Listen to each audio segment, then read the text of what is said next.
ஒரு நிகழ்ச்சி இங்கே நடைபெறுகிறது என்று சொன்னால் மாற்றார் வியக்கத்தக்க அளவிற்கு இந்த நிகழ்ச்சி இங்கே நடைபெற்றுக் கொண்டிருக்கிறது.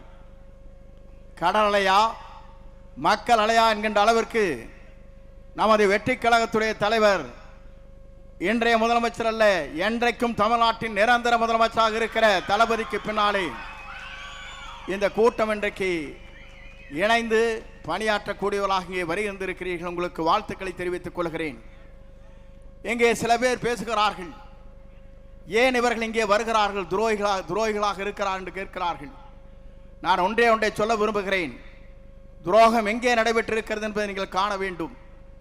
திராவிட முன்னேற்ற கழகத்தோடு இணைந்து எடப்பாடி பழனிசாமி அவர் முதலமைச்சராகலாம் என்று கருதுகிற போதுதான் எல்லோருக்கும் கருத்து வேறுபாடு இங்கே ஏற்பட்டிருக்கிறது.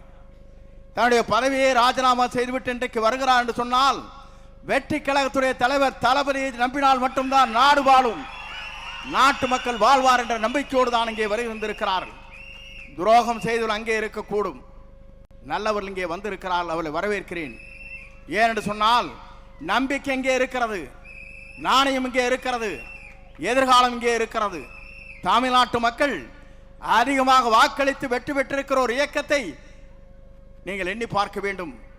அந்த இயக்கம் ஆளுகிற நேரத்தில் எங்கோ தடுமாறுமா என்று எதிர்பார்த்து கொண்டிருக்கிற நரியை போல திராவிட முன்னேற்ற கழகத்தோடு பேசி முதலமைச்சராகலாம் என்று கனவு காணுகிற போது அதை தகர்த்தெறிய சக்தியாகத்தான் இங்கே நீங்கள் வந்திருக்கிறீர்களே தவிர காக்கின்ற காரணமாக இங்கே வருகின்றிருக்கிற உங்கள் அத்தனை பேருக்கும் எவ்வளவு நன்றி சொன்னாலும் வீடில்லை என்பதை நான் இந்த நேரத்திலே தெரிவித்துக் கொள்கிறேன். ஒரு இயக்கம் என்பது திராவிட இயக்கத்தின் வரலாற்றில் தந்தை பெரியார், பேரறிஞர் அண்ணா அவர்கள், அண்ணாவிற்கு பிறகு நம்முடைய மறைந்தும் மறையாம் நம் நெஞ்சங்களே வாழ்ந்து கொண்டிருக்கிற புனித தலைவர் புரட்சி தலைவர் எம்ஜிஆர் அவர்கள், அவருக்கு பின்னாலே நம்மை வாழ வைத்துக் கொண்டிருக்கிற இறையறிவும் புரட்சி தலைவர் அம்மாவுடைய வழியிலே நின்றவர் நாம். நான் எதற்காக சொல்கிறேன் சொன்னால், நான் இன்றைக்கு சொல்லுகிறேன், துணிவோடு துணிந்து சொல்ல முடியுமா? எதிர்க்கட்சியிலே அங்கே இருக்கிற அனைத்து இந்திய அண்ணா திராவிட முன்னேற்ற கழகத்தில் இருக்கிற நண்பர்களை பார்த்து கேட்கிறேன். இன்றைக்கு என்னுடைய படத்தில் இருப்பது அம்மா படம் இங்கே இருக்கிறது.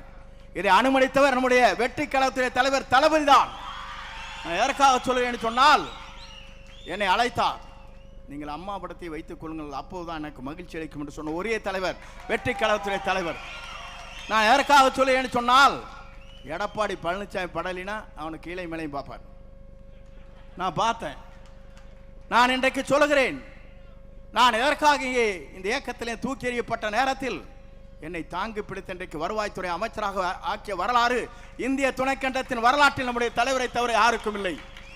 நான் எதற்காக சொல்கிறேன் சொன்னால், நம்பியவர்களை காக்கின்ற அரணாக இருக்கிறார், நம்பி வருவர்களுக்கு வழிகாட்டியாக இருக்கிறார், தமிழகத்திற்கு வழிகாட்டியாக இருக்கிறார். இந்திய துணைக்கண்டமே வியக்கத்தக்க அளவிற்கு ஒரு ஆற்றல் மிக்க சக்தியாக தமிழகத்தை பயணம் வந்து கொண்டிருக்கிறார். நான் எதற்காக இதை சொல்கிறேன் சொன்னால், நான் எல்லா தலைவரும் பார்த்து விட்டு வந்திருக்கிறேன். புரட்சி தலைவரோடு பயணத்தை மேற்கொண்டேன், அம்மாவோடு பயணத்தை மேற்கொண்டேன். இன்றைக்கு புரட்சி தலைவர் வெற்றி தலைவரோடு இன்றைக்கு பயணத்தை நான் மேற்கொண்டு வருகிறேன். ஏனென்று சொன்னால், நீங்கள் எல்லோரும் குமரி போனீர்கள். தேர்தல் முடிந்ததற்கு பிறகு ஒரு சதி திட்டம் நான் கேட்கிறேன். இந்திய நாட்டின் வரலாற்றில், தமிழகத்தின் வரலாற்றில் புரட்சி தலைவர் அம்மாவை 21 நாட்கள் ஜெயிலில் அடைத்ததோடு கூட்டணி வைக்கலாம் என்று சதிகாரர்கள் இருக்கிறார்களே, அதை தகர்த்தெறிய வேண்டுமா வேண்டாமா? தகர்த்தெறிய சக்தியாகத்தான் இன்றைக்கு இங்கே வந்திருக்கிற விஜயபாஸ்கர், டாக்டர் விஜயபாஸ்கர் ஆனந்தன் அவர்கள் இங்கே அவரோடு இணைந்திருக்கிறார். இங்கே இருக்கிற விஜய வளர்மதி அவர்கள், அதோடு சட்டமன்ற உறுப்பினர்கள் எல்லோரும் நினைத்தார். ஏன் நினைத்தார் என்று சொன்னால், துரோகம் இங்கே இல்லை, ஆனால் துரோகம் அங்கே இருக்கிறது. அதை அடையாளம் காட்டியவர் தான் இவர்கள். துரோகத்தை தகர்த்தெறிந்து விட்டு நல்ல தலைமையை ஏற்றுக்கொண்டு வந்திருக்கிறார். நல்ல தலைமை மட்டுமல்ல, இந்தியாவிற்காக வழிகாட்டியாக இருக்கிற தலைமை, இந்திய நாட்டின் வரலாற்றில் ஒரு தூய்மையான தலைமை, நேசிக்கின்ற தலைமை, வருகின்றவளை வரவேற்கிற தலைமை, அத்தனை பேரும் அரவணைக்கிற தலைமை நம்முடைய தமிழக வெற்றி கழகத்துடைய தலைவர் நிரந்தர முதலமைச்சர் வெற்றி தளபதியை தவிர யாரால முடியாது என்பதை நாம் பார்க்கிறோம். நேற்று கூட ஒரு கூட்டம் நடந்தது. ஒரு 50-60 பேர் வயசானில் வச்சுட்டு அங்கே மகளிர் அணி மாவட்ட கூட்டம். என்னையா மாவட்ட கூட்டம்? இங்கே ஆர்ப்பரித்திருக்கிற இளைஞர்களை நாங்கள் பார்க்கிறோம். ஓடுகின்ற பாம்பை முதிக்கின்ற இளைய வட்டாளம் இங்கே இருக்கிறது, அங்கே இருக்கிறவள் தடுமாறி கொண்டிருக்கிறவள் அங்கே இருந்தால் நேற்றைய தினம் ஏதோ கூட்டம் நடத்தணும், தான் வாழ்க்கையிலே இருக்கணும். எதிர்க்கட்சியாகவே ஜாலியாக இருந்தார். அதையும் பிடிங்கி விட்டாச்சு மக்கள். தேசிய கொடி இல்லை, வீடும் இல்லை. கட்சிக்காரை வச்சு கம்பெனி நடத்தலான்னு பார்க்குறாரு. நான் இன்றைக்கு சொல்லுகிறேன், புரட்சி தலைவர் இருந்தது இயக்கம், புரட்சி தலைவர் அம்மா இருந்தது இயக்கம், எடப்பாடி பழனிசாமி ஒன்று இருக்குது கம்பெனி. மறந்து விடாதீர்கள், கார்பரேட் கம்பெனி. 10 பேர் அவருக்கு பின்னால் நிற்கிறார். அந்த கம்பெனியிலிருந்து இன்றைக்கு வெளிவந்திருக்கிறார்கள் மனிதநேயத்தோடு. இவர்கள் வரவேற்கிறேன், வாழ்த்துகிறேன். உங்கள் பயணங்கள் எங்களோடு வெற்றி பயணமாக அமையட்டும் என்று வாழ்த்தி, எல்லோரும் பேச வேண்டும், எல்லோரும் நலமாக இருக்க வேண்டும், நாடு நலமாக இருக்க வேண்டும், மக்கள் நலமாக இருக்க வேண்டும். புரட்சி தலைவருடைய பயணத்திலே, புரட்சி தலைவர் அம்மாவுடைய பயணத்திலே மேற்கொண்டிருக்கிற உங்களை போன்ற தொண்டர்கள் மனநிறைவோடு இருக்க வேண்டும். அதுதான் எங்களுடைய ஆசை. அந்த ஆசை கனவுகளை நிறைவேற்றுவதற்கு ஒரு பெரிய மகாநாடு இங்கே நடைபெற்று கொண்டிருக்கிறது.